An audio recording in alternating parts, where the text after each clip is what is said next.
All my life the only thing I've been good at has been climbing and throwing myself off big things. Survival can be summed up in 3 words: never give up. That's the heart of it really.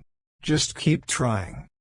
A man's pride can be his downfall, and he needs to learn when to turn to others for support and guidance. You only get one chance at life and you have to grab it boldly. My faith is an important part of my life, and over the years I've learned that it takes a proud man to say he doesn't need anything. It has been a quiet strength and a backbone through a lot of difficult times. Nobody wants to end up super rich and famous, but divorced. I'm always clear on that and try to stay on the right side of the line. I am not fearless. I get scared plenty. But I have also learned how to channel that emotion to sharpen me.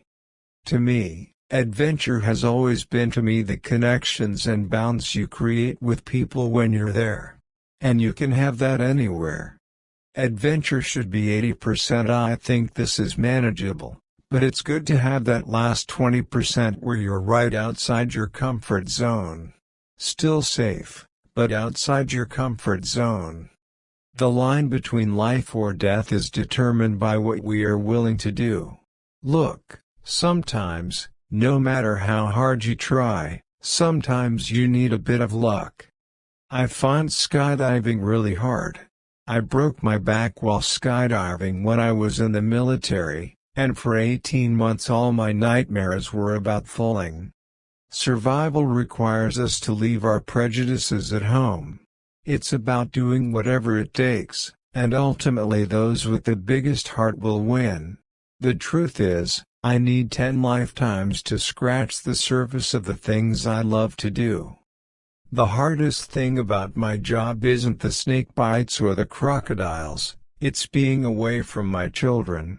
I have a really religious satellite phone call every day back to the boys, wherever we are, whatever time zone, to say good night.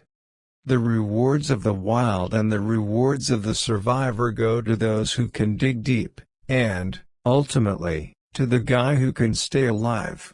As a young boy, scouting gave me a confidence and camaraderie that is hard to find in modern life. The rules of survival never change, whether you're in a desert or in an arena. Accidents on big mountains happen when people's ambitions cloud their good judgment. Good climbing is about climbing with heart and with instinct, not ambition and pride. Well, wolves will pretty rarely hunt. You're vulnerable if you're on your own or injured. But for lone wolves, get up high, show them that you're not injured, face 'em off, be authoritarian with it, and look 'em in the eye. Survival is not about being fearless.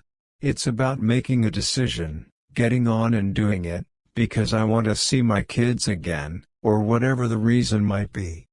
That feeling when you're so cold you'd give anything to be warm, I've had it before, literally huddled around a candle flame on an ice sheet.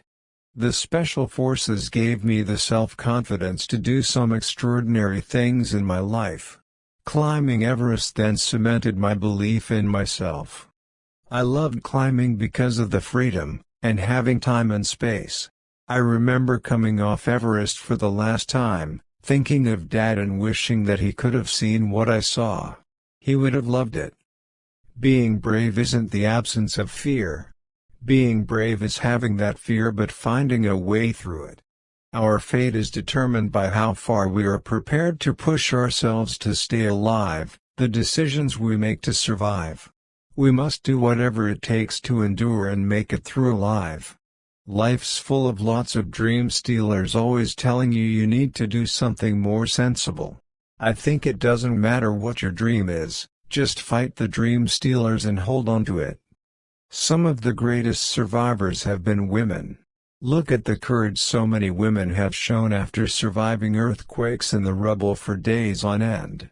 I exercise about 40 minutes a day, and I'll run one day and do circuit training the next day. I live in an area where there are brilliant hills and mountains, so I get a good hill run with my dog. At home, I'll do the circuit training with old weights, along with pull-ups in the trees and that sort of stuff. Life has taught me to be very cautious of a man with a dream, especially a man who is teetered on the edge of life. It gives a fire and recklessness inside that is hard to quantify. I come from a line of self-motivated, determined folk, not grand, not high society, but no-nonsense, family-minded go-getters.